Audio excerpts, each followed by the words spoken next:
ഒരാൾ കേരളത്തിൽ നിന്ന് ഗോവയിൽ പോകാനും അതുപോലെ ഗോവയിൽ നിന്ന് തിരിച്ചു വരാനും യൂസ് ചെയ്യേണ്ട ട്രെയിൻ ഏതാണെന്നുള്ളത് കേരളത്തിൽ നിന്ന് ഗോവയിൽ പോകാൻ വേണ്ടിയിട്ട് ആളുകൾ ചൂസ് ചെയ്യുന്ന മെയിൻ ആയിട്ടുള്ള 2 ട്രെയിനുകളാണ് അവൈലബിൾ ആയിട്ടുള്ളത്. അതിലൊന്ന് 12617 അല്ലെങ്കിൽ 12618 മംഗള ലക്ഷദ്വീപ് എക്സ്പ്രസ് ആണ്. എറണാകുളത്ത് നിന്ന് നിസാമുദ്ദീൻ വരെ പോകുന്ന ഈ ഒരു ട്രെയിന് എല്ലാ ദിവസവും രാവിലെ 10:30 എറണാകുളത്ത് നിന്ന് എടുത്തു കഴിഞ്ഞാൽ നമ്മൾ ഗോവ തീയം റെയിൽവേ സ്റ്റേഷനിൽ പുലർച്ചെ 3 മണിയോട് കൂടിയിട്ട് നമ്മൾ എത്തും. ട്രെയിന് കുറച്ച് ഡീലേ ഒക്കെ ആവുകയാണെന്നുണ്ടെങ്കിൽ ഒരു 4-4:30 കൂടിയിട്ടൊക്കെ നമ്മൾ തിവിയം റെയിൽവേ സ്റ്റേഷനിലേക്ക് എത്തും. തിവിയം റെയിൽവേ സ്റ്റേഷനിൽ നിന്ന് എറണാകുളത്തേക്ക് റിട്ടേൺ നമ്മൾ നോക്കുകയാണെന്നുണ്ടെങ്കിൽ എല്ലാ ദിവസവും വൈകുന്നേരം ഒരു 3:30-4:30 ആ ഒരു ടൈമിൽ ഈ ട്രെയിൻ നമുക്ക് തിവിയം റെയിൽവേ സ്റ്റേഷനിൽ കിട്ടും.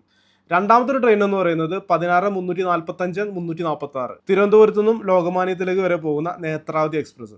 എല്ലാ ദിവസവും രാവിലെ 9:15 തിരുവനന്തപുരത്ത് പുറപ്പെട്ടിട്ട് നമ്മളൊരു പുലർച്ചെ 6 മണിയോട് കൂടിയിട്ട് തിവിയം റെയിൽവേ സ്റ്റേഷനിലേക്ക് എത്തും. എല്ലാ ദിവസവും രാത്രി ഒരു 8:45 തിവിയം റെയിൽവേ സ്റ്റേഷനിൽ കയറി കഴിഞ്ഞാൽ പിറ്റേ ദിവസം രാത്രി ഒരു 7:15 കൂടിയിട്ട് നമ്മൾ തിരുവനന്തപുരത്ത് എത്തും.